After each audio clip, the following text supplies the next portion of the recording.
Good evening friends. आज की update कुछ इस प्रकार से। आज हम सबसे पहले बात करेंगे बलूचिस्तान की। बलूचिस्तान में बलूचों और खैबर पख्तूनख्वा में तहरीक तालिबान के हमलों ने पाकिस्तान को थर्रा दिया है। पाकिस्तान की सेना से लेकर पाकिस्तान के तथाकथित एक्सपर्ट इन हमलों के तार काबुल होते हुए दिल्ली से जोड़ रहे हैं, और एक नाम जिसने से पाकिस्तानी कांप रहे हैं वो अजीत डोभाल है। भारत के national security adviser Ajit Doval का नाम पाकिस्तान में खौफ की तरह गूंज रहा है। पाकिस्तान के टीवी चैनल पर आजकल वो यही बहस हो रही है कि कैसे अजीत डोभाल पाकिस्तान को अशांत कर रहे हैं। पाकिस्तान के समा टीवी पर एक कार्यक्रम के दौरान भारत के खिलाफ जमकर जहर उगला गया और आरोप लगाया गया कि अफगानिस्तान के जरिए भारत पाकिस्तान को परेशान कर रहा है। इस कार्यक्रम के दौरान होस्ट ने कहा कि अजीत डोभाल पाकिस्तान को अशांत करने वाली ताकतों को मजबूत करके उनके जरिए पाकिस्तान की स्थिति को खराब कर रहे हैं। समा टीवी के एंकर का कहना है कि तालिबान से दाइश, इस्लामिक स्टेट और गिलगित से ग्वादर तक ग्रेट गेम चल रहा है, जिसका संचालन भारत कर रहा है। दरअसल अफगानिस्तान में भारत की मजबूत भागीदारी और तालिबान के हालिया समय में बने संबंध ने पाकिस्तान को बेचैन कर दिया है।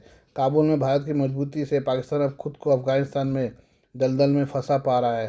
पाकिस्तानियों का कहना है कि मुसलमान होने के बाद भी अफगानिस्तान में भारत हिंदुओं को गले से लगाया जाता है, जबकि मुस्लिम देश पाकिस्तान से नफरत किया जाता है। इस कार्यक्रम में भाग लेने वाले सैयद फ़खर काका खिल ने कहा है कि अमेरिका के अफगानिस्तान से निकलने के बाद जो ग्रेट गेम शुरू हुआ है उसकी वजह सीपैक है। उन्होंने कहा कि अमेरिका के जाने के बाद अब अफगानिस्तान खाली मैदान बन चुका है, लेकिन चीन को लेकर अमेरिका की विदेश नीति विरोधी रही है। उन्होंने कहा कि अगर आज की तारीख में पाकिस्तान में हिंसा को देखें तो इसका रास्ता गिलगित से ग्वादर है। ये रूट करीब 2600 किलोमीटर लंबा है और इस रूट पर कहीं चरमपंथी हमले होते हैं, कहीं आतंकी हमले होते हैं, कहीं पाकिस्तान से अलग देश बनाने की बात होती है। उन्होंने कहा कि सीपीसी के खिलाफ चीन को घेरने के लिए ऐसी ताकतें इस रूट पर एक्टिव है और जो हमले हो रहे हैं उसके पीछे यही तत्व है। इस दौरान कार्यक्रम के गेस्ट पूछते हैं कि अफगानिस्तान में तालिबान की इस्लामी सरकार है, जबकि भारत में मोदी की हिंदुत्व की सरकार है, तो क्या अतीत में आप हिंदुत्व और इस्लाम का संयोग देखते हैं? इस सवाल का जवाब देते हुए सैयद फ़खर काका खिल कहते हैं कि बॉलीवुड में अफगानियों को लुटेरा कहा जाता है, लेकिन फिर भी तालिबान भारत के साथ है, जिसको लेकर आईएसआईएस ने अब अपने लोगों को कहना शुरू कर दिया है कि तालिबान हिंदुत्व के लिए काम कर रहा है, इसलिए आप हमारा साथ दें। कार्यक्रम के दौरान भारत के साथ रिश्ता मजबूत करने के लिए तालिबान की गैरत को ललकारा गया। कहा गया कि जिस बॉलीवुड में अफगानों को गालियाँ दी जाती है उस भारत के साथ तालिबान पींगे बढ़ा रहा है, तो क्या उनके पास गैरत नहीं बची है? ये दूसरी खबर भी जो है बलूचिस्तान की है। बलूचिस्तान की बेटी महरंग बलूच के खिलाफ शहबाज शरीफ की सरकार ने आतंकवाद की धाराओं में मुकदमा दर्ज किया है, जिसके बाद बलूचिस्तान में गुस्से की लहर फूट पड़ी है।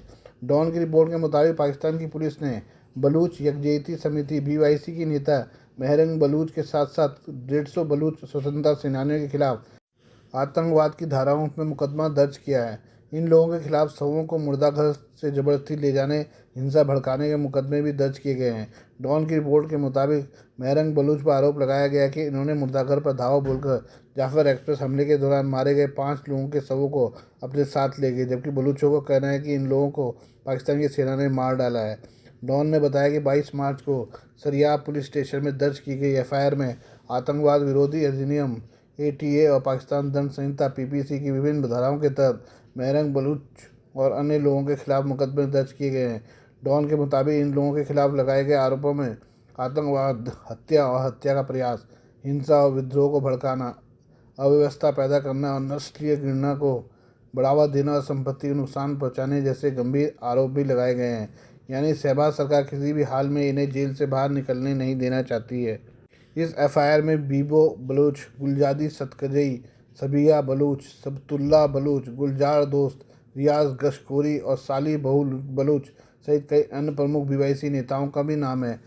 पाकिस्तानी अधिकारियों ने शनिवार सुबह महरंग बलूच के साथ साथ अन्य नेताओं को गिरफ्तार कर उन्हें सार्वजनिक व्यवस्था MBO अध्यादेश की धारा 3 के तहत क्वेटा जिला जेल में डाल दिया है। लेकिन रविवार को इंटरनेशनल लीगल एक्सपर्ट्स ने कहा कि बलूच यकजहती समिति BYC की नेता डॉक्टर महरंग बलूच की गिरफ्तारी के खिलाफ यूनाइटेड नेशन में मुकदमा किया जाएगा।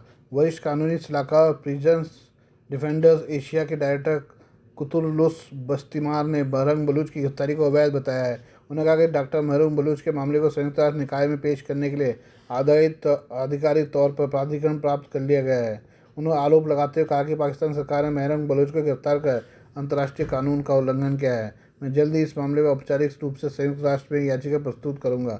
इसके साथ ही उन्होंने ये भी कहा कि महरंग बलूच के साथ किसी की को बातचीत नहीं करने दी जा रही है, उनके साथ कोई संपर्क नहीं हो पा रहा है और ऐसी अवस्था में उन्हें हिरासत में रखना, कानूनी सहायता मुहैया नहीं कराना पाकिस्तान के अंतर्राष्ट्रीय कानूनी दायित्वों का उल्लंघन है। आपको बता दें कि महरंग बलूच उस वक्त सुर्खियों में आई थी जब बलूचिस्तान में बलूचों की होने वाली हत्याएं और उन्हें गायब किए जाने के खिलाफ दिसंबर 2023 में उन्होंने प्रदर्शन किया था। उस दौरान उन्होंने लॉन्ग मार्च निकाला था जिसमें हजारों लोग शामिल हुए थे। महरंग बलूच ने अपने प्रदर्शन के दौरान बलूचिस्तान के तुर्बत से इस्लामाबाद तक 1600 किलोमीटर तक का मार्च निकाला था, जिसमें हजारों बलूच महिलाओं और बलूच के लोगों ने हिस्सा लिया था। आइए हम बात करें कनाडा में इलेक्शन की। कनाडा के नए प्रधानमंत्री मार्क कार्नी ने 14 मार्च को देश के प्रधानमंत्री पद की शपथ ली। जस्टिन ट्रूडो की घटती लोकप्रियता और उनकी नीतियों के विरोध के बीच कार्नी ने कनाडा की जनता से वादा किया था कि वो लिबरल पार्टी को फिर से मुकाबले में लाएंगे और अमेरिकी राष्ट्रपति डोनाल्ड ट्रंप की तरफ से लगाए गए भारी भरकम टैरिफ से निपटने के लिए योजना भी तैयार करेंगे। हालांकि महज 10 दिन बाद ही उन्होंने कनाडा से समय पूर्व चुनाव कराने का ऐलान कर दिया। इसी के साथ कनाडा में 28 मार्च को नई सरकार के लिए मतदान होना है। अमेरिका में डोनाल्ड ट्रंप के राष्ट्रपति बनने के बाद से ही उसके पड़ोसी कनाडा में सियासी उथल-पुथल मची हुई है। दरअसल ट्रंप ने कई ऐसे ऐलान किए हैं जिसके चलते कनाडा की अर्थव्यवस्था मुश्किल में पड़ती दिखाई दे रही है। आलम यह है कि ट्रंप के टैरिफ लगाने के फैसले पर दिसंबर में ही सरकार के बीच दरार खुलकर सामने आ गई। कनाडा सरकार में उप प्रधानमंत्री ने वित्त नीति पर मतभेद के चलते दिसंबर में ही इस्तीफा दे दिया। इसके बाद कनाडा के पीएम जस्टिन ट्रूडो ने भी 6 जनवरी को प्रधानमंत्री पद छोड़ने का ऐलान किया। इसके बाद सत्ता में आए मार्क कार्नी, जिन्होंने ट्रंप की नीतियों के जवाब में कनाडा को मजबूत करने की बात कही। कनाडा में चुनाव इस साल अक्टूबर के करीब होने थे और माना जा रहा था कि कार्नी अगले 6 महीनों में लिबरल पार्टी की घटती लोकप्रियता की दिशा मोड़ देंगे। हालांकि 24 मार्च से शुरू होने वाले संसद सत्र से पहले ही कार्नी ने 23 मार्च रविवार को ऐलान किया कि कनाडा में 28 अप्रैल को चुनाव होंगे। वजह क्या है? कनाडा की मीडिया के मुताबिक कार्नी कनाडाई संसद में अपनी सरकार से होने वाले सवाल जवाब और खुद के बिना चुने हुए प्रधानमंत्री पद लेने पर बहस को ज़्यादा न बढ़ने देने का फैसला किया है। वजह दूसरी, कनाडा में बीते वर्षों इस साल जनवरी में किए गए सर्वे में ट्रूडो के नेतृत्व में लिबरल पार्टी की सत्ता में वापसी मुश्किल दिख रही है। हालांकि ट्रूडो के इस्तीफे के ऐलान और ट्रंप के हमलावर तेवरों के चलते जनता की सहानुभूति लिबरल पार्टी के साथ जुड़ती चली गई। मार्च आते आते कई ओपिनियन पोल्स में मार्क कार्नी की वजह से लिबरल पार्टी की लोकप्रियता और उसके सत्ता में लौटने की भी प्रबल संभावना जताई गई है। ऐसे में कार्नी ने अपने पक्ष में चल रही इस लहर का फायदा उठाने के लिए समय पूर्व चुनाव कराने का ऐलान कर दिया। कनाडा में चुनाव कैसे होंगे? अगले महीने होने वाले चुनाव में कनाडा के नागरिक संसद के निचले सदन हाउस ऑफ कॉमन्स के सदस्यों को चुनाव करेंगे। ये भारत में लोकसभा की तरह है जिसके लिए हर 5 साल में चुनाव होते हैं। कनाडा में हाउस ऑफ कॉमन्स की 343 सीटों के लिए चुनाव होंगे। यह 2021 में 338 सीटों से 5 ज़्यादा होंगी। दरअसल कनाडा में बढ़ती आबादी के आधार पर सीटें भी बढ़ाई गई हैं। कनाडा के चुनाव भी भारत की तरह ही होते हैं। जो पार्टी पहले बहुमत यानी 172 सीटें हासिल कर लेती है वह सरकार बनाती है। जिस उम्मीदवार को ज़्यादा वोट मिलते हैं उसे विजेता घोषित किया जाता है। अगर किसी पार्टी को बहुमत नहीं मिलता तो सबसे ज़्यादा सीट वाली पार्टी को सरकार गठन के लिए न्योता मिलता है। ऐसे में पार्टी गठबंधन बनाकर सदन में विश्वास मत हासिल कर सकती है। हालांकि ऐसे आधिकारिक समझौतों के जरिए गठबंधन की सरकार को माइनॉरिटी गवर्नमेंट यानी अल्पमत की सरकार कहा जाता है। ज़्यादा सीटें पाने वाली पार्टियां छोटी पार्टियों से बाहर से समर्थन लेकर इस तरह की माइनॉरिटी गवर्नमेंट बना सकती हैं। इसके बाद पार्टी या गठबंधन अपना प्रधानमंत्री चुन सकते हैं। कनाडा में सरकार के गठन से लेकर शपथ ग्रहण तक का न्योता ब्रिटिश राजघराने के आधिकारिक प्रतिनिधि देते हैं। दरअसल कनाडा राष्ट्रमंडल का हिस्सा है। ऐसे में किंग चार्ल्स थर्ड इस वक्त देश के आधिकारिक प्रमुख हैं। हालांकि कनाडा की राजनीति में उनकी कोई भूमिका नहीं है। गवर्नर जनरल ब्रिटिश राज परिवार के प्रतिनिधि ही होते हैं। हालांकि ये पद रस्म अदायगी भर के लिए है और कुछ संवैधानिक कार्यों के लिए भी जिम्मेदार है। कनाडा में अभी क्या है सरकार की सीटों के आंकड़े? कनाडा में मुख्य 2 पार्टियों का शासन रहा है, लिबरल और कंजर्वेटिव। 2015 में जस्टिन ट्रूडो के नेतृत्व में लिबरल पार्टी ने कंजर्वेटिव पार्टी से सत्ता छीन ली थी। तब लिबरल पार्टी को बहुमत मिला था। हालांकि 2019 के बाद से ही ट्रूडो सरकार अल्पमत में आ गई, उसे गठबंधन के जरिए सरकार चलानी पड़ी। कनाडा में हाउस ऑफ कॉमन्स को भंग करने से पहले इसमें लिबरल पार्टी के पास सबसे ज़्यादा 152 सीटें थी, वहीं कंजर्वेटिव पार्टी के पास 120, ब्लॉक क्यूबेकाइस के पास 33 और Jagmeet Singh new democratic party NDP के पास 24 सीटें थी। इसके अलावा ग्रीन पार्टी के पास भी 2 सीटें थी। मार्क कार्नी को अर्थव्यवस्था जलवायु परिवर्तन पर उसकी विशेषता के लिए जाना जाता है। ऐसे समय जब डोनाल्ड ट्रंप ने कनाडा को घेरना शुरू कर दिया है तब कार्नी ने अमेरिकी राष्ट्रपति तंत्र कसने से गुरेज नहीं किया और कनाडा को अमेरिका का 51वां राष्ट्र घोषित करने के ट्रंप के बयानों के भी विरोधी रहे हैं। 2000 पियरे पोलिवर 2023 के मध्य से ही कनाडा की राजनीति में कंजर्वेटिव पार्टी के नेता पियरे पोलिवर का नाम चर्चा में आने लगा है। दरअसल जस्टिन ट्रूडो की खराब नीतियों घटती लोकप्रियता के चलते कंजर्वेटिव पार्टी जबरदस्त रूप से मजबूत होने लगी। इस बीच सदन में अपने सीधे और तंजपूर्ण जवाबों से पियरे पोलिवर को काफ़ी लोकप्रियता मिली। 45 वर्षीय पियरे पोलिवर ने हाल ही में अपने चुनाव अभियान की शुरुआत की। इसमें उन्होंने साफ किया कि उनकी पार्टी ट्रंप के कदमों के खिलाफ सम्मानजनक और ठोस कदम उठाएगी, जो कि कनाडा की स्वायत्तता के पक्ष में होगी। पियरे ने कई बार ट्रूडो की तरफ से जीवाश्म ईंधन पर लगाए जाने वाले अतिरिक्त कर, जीवन यापन के लिए बढ़ते खर्च और घर खरीदने में लोगों की अक्षमता का मुद्दा उठाया है।